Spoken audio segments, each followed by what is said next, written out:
Coming up next on Hands on Windows, we're going to take a look at Microsoft Edge and what's changing in 2026. Podcasts you love from people you trust. This is TWiT. Hello, everybody, and welcome back to Hands on Windows. I'm Paul Thurrott. And this week, we're going to talk about one of my favorite topics, not really, but Microsoft Edge. Microsoft's semi-beleaguered browser. This is the replacement for Internet Explorer. You may recall that it was originally kind of marketed as Google Chrome, but without the Google, which honestly sounds like kind of a neat idea to me, but they have really enshirtified this thing and used it as a vector for that in Windows 11, right, where they force you to use Microsoft Edge, even if you don't want to, even if you've configured a different browser in certain circumstances. So we've talked about that before. We've talked about the different ways you can kind of work around or even fix that. But it is interesting to me that in a year where Microsoft is fixing Windows 11, or is, in their words, addressing the pain points that customers have, they've been kind of quiet about Microsoft Edge. But as it turns out, they're actually doing some similar things there. They're still adding some new features, of course, but they're starting to kind of chip away at the bloat, right? Because that's the primary problem with Microsoft Edge. So this is Edge. This is kind of a default, honestly, fairly minimalist install of this thing. Normally, there's a lot of garbage on the screen. I get rid of that immediately. I can't stand it, all that newsfeed stuff. But Edge is unique in Windows, just like any browser is unique in any operating system, because it's the most powerful app that we use, the app that we use the most. There's a lot of deep system integration, of course. This thing updates itself. You can't update this through Windows Update or through the Microsoft Store. You can update it through Winget sometimes, interestingly, but it has its own updating mechanism. They are moving to a new updating schedule. As I record this, I believe I'm on Edge 150. It's probably the same. Yeah, this is up to date. But as I record this, they are releasing new versions of Edge every, I believe it's 4 weeks, but in August or sometime later this year, they're going to switch to every 2 weeks, matching the Edge schedule, which, makes sense. It's based on Chromium, etc. But in a support document for the release of version 150 of the browser, Microsoft just casually throw out this line that they're simplifying Edge, right, which it needs. You can see on this is not a particularly high resolution screen. The scaling's a little high, but this gigantic menu, jumps off the bottom of the screen. You have to scroll through it. If you find some of these submenus are the same thing, it's just, it's just a very cluttered user interface. So they've already made a couple of changes. Before I recorded this, there was a feature called Collections, which dates back to Windows 10 sometime, maybe not 10 years ago, but certainly 7, 8 years ago. That's already gone. Collections was sort of redundant, between all the different ways we have to save our information through a browser. But anyway, I know some people like that, but it's gone. And then the sidebar apps are gone. I can't show it to you because they're gone. There are still sidebar experiences in here, which are really hard to find if you're actually looking for them. But if you go through here, for example, like Secure Network Performance, there's a shopping experience. I'll just throw this one. So you get the idea of a sidebar, right? So it's this thing that pops over on the side. But before we started doing Copilot here in Microsoft Edge, there was a lot of work on these sidebar experiences, one of which was this series of small apps that some of which were built in, so you could just add your own, etc. And that's gone. But it's not just about getting rid of things. Microsoft is also adding new features to Edge, and some of them are pretty interesting. So we'll take a look at those right after the break. Alrighty, so the first new feature I can't show you, unfortunately. I don't have it in this version, but it was just released, is the ability to sign in to Edge using a Google account like you would in Google Chrome. Right now, this thing supports only Microsoft accounts, or if you're part of a managed organization, Microsoft Work and School accounts. You might know that inside of Edge, you can set up multiple profiles. It could be any combination of like work and personal profiles.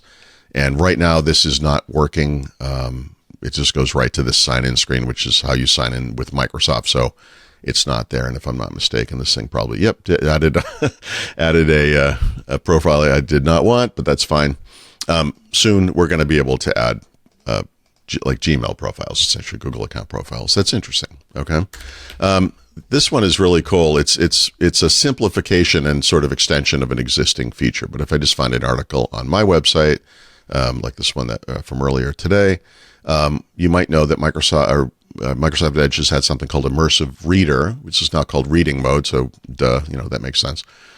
You access it the same way as you did before through an icon. The icon looks a little different, but also through F9.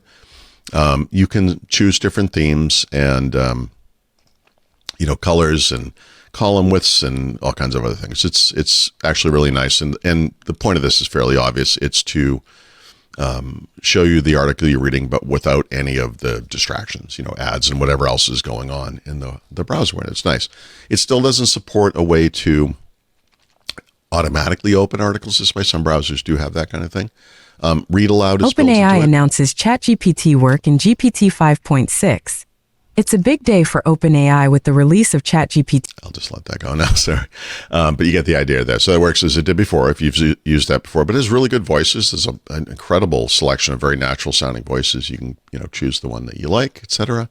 So that's kind of nice. And it has these Copilot features. So, and actually I should add this one to the Copilot features. So it does different language translations, which this is awesome. So I can scroll down to say Spanish if I can find it. And pretty quick, right? It goes right into Spanish. Nice. Put that back. And then it has summarize, explain, and then just chat with Copilot. And each of these things is going to bring up the Copilot sidebar. No, that's not true. I'm sorry. Chat with Copilot will do that. So this is the standard. We've had this for a couple of years now. Oops. Get rid of you. But the other two are a little more, I'm sorry, they are in fact sidebar experiences. Okay, never mind. I thought they might be pop-ups, but you get the idea.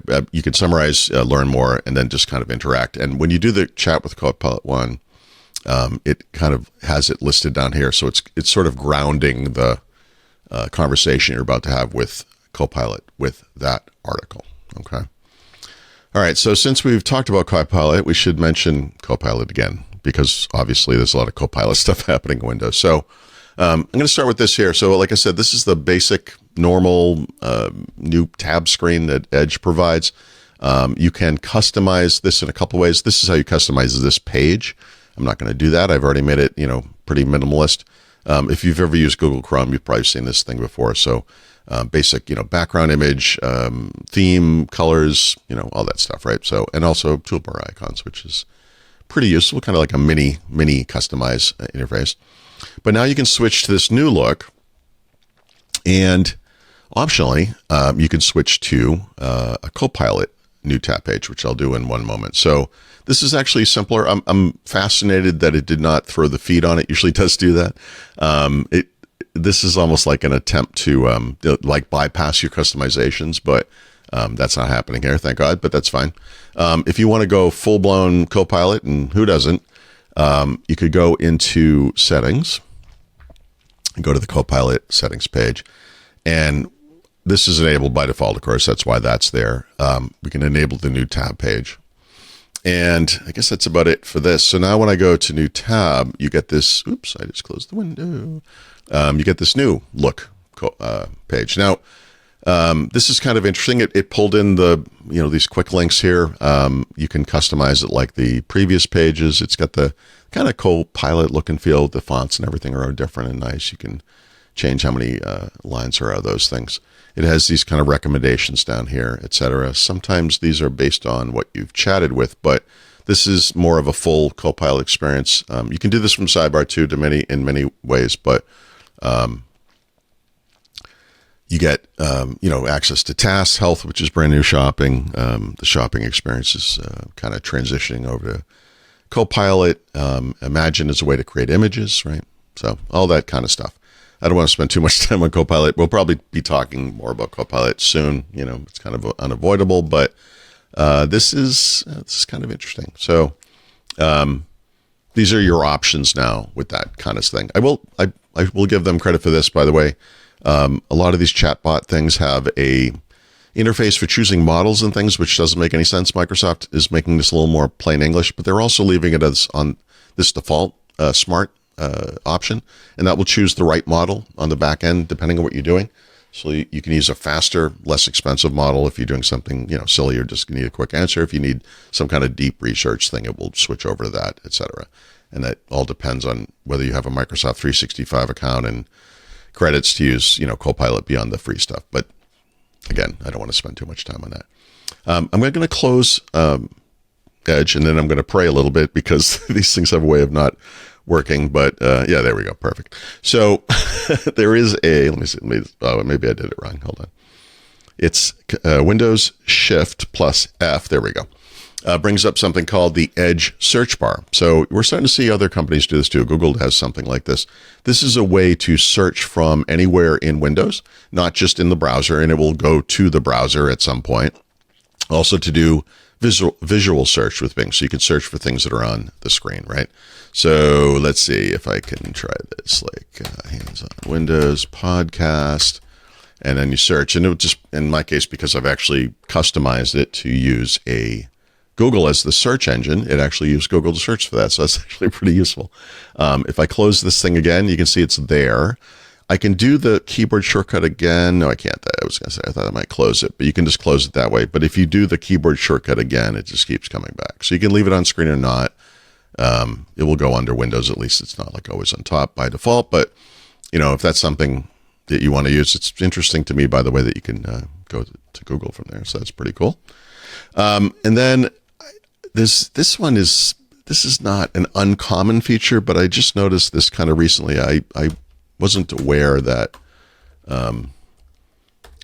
you could do this with multiple tabs. But if I go to, I'm just going to use YouTube because it's easy, but go to YouTube in multiple tabs, and you can see all my ridiculous horror movie and technology things that I watch. I'll just start up some video. I'll mute it, and you get this little media control, right? And this is a way to control that tab and whatever's playing, even if you're in other tabs, right? So you've seen this before. Interestingly, though, I can just go in here, I guess. There is a mute that, and now, and I'll just open another tab just to make it less noisy here, less busy. You can see there's actually both of those things are there, right? So you could sort of arbitrarily pause or skip through. You can put one of them in a picture-in-picture mode, right? So that it's over the other thing, so it's still playing, even though we're on this different tab, or you can even be outside the browser, of course. But I like this little. Maybe it was always like this and I just noticed it, but this Media Control Center interface is actually very cool because it supports multiple tabs. So maybe you have audio going somewhere, whatever it might be. You might have different sources of media or whatever playing. So you can actually kind of control it all from one place. It's nice. And the other one, and this is also not necessarily new, but it is semi-unique to Edge, and I do think it's kind of cool, is an ability to use AI to create a theme for the browser. So if you go into appearance and they have these different themes. So the default theme looks like this. I'm in dark mode, so it's kind of hard to say. This is the default theme for like the Copilot mode of the thing. It's just slightly different. But you can see down here, obviously you can install themes from the store. That works fine. It's good stuff. But you also can use this AI theme generator, which I actually kind of like. So you can type in a prompt. I'm not going to do that right now, but I'll borrow a prompt. So the dinosaur planet, create the theme. It's going to take several seconds, I guess. But once this is done, it will change, what the browser looks like, obviously based on the prompt that you provided, and then it will let you edit it. But let me it's stepping it back. Okay, it looks like I confused Copilot. Wow, I've never seen a progress bar go backwards. Anyway, so I don't want to spend too much time on this, but you get the idea. So while this is doing its thing, I'll kind of wrap this up. So I will say, pain points, I'm not sure I can claim that that's what they're doing. Edge still opens when you click on a story in widgets or click on a search result from Windows Search, even if you have a different browser specified as your default, right? This is the big enshrintification problem, I think. That said, there are places where you click on something in Windows in the Settings app and elsewhere where it's going to open a web link, and it actually does open your default browser. I mean, that's what we always want. There's all the tracking stuff. That's why you need the right extension. Strongly recommend Privacy Badger, you block Origin. I know it's been defanged a bit, but still very good. Ghostery, AdBlock Plus, etc. Just kind of cut down on the junk. You should do that in any browser. It's super important in Microsoft Edge. It's this one I don't think. Yeah, so I don't have this one. It actually is the default. If it wasn't, there would actually be a change to default web browser link here, which is just annoying. All the standard coercions, etc., still exist, but I've always liked the idea of Microsoft Edge. It's just that they kind of went off the deep end with all of the junk they added to it. It's very busy, so maybe we will get some actual relief sometime this year.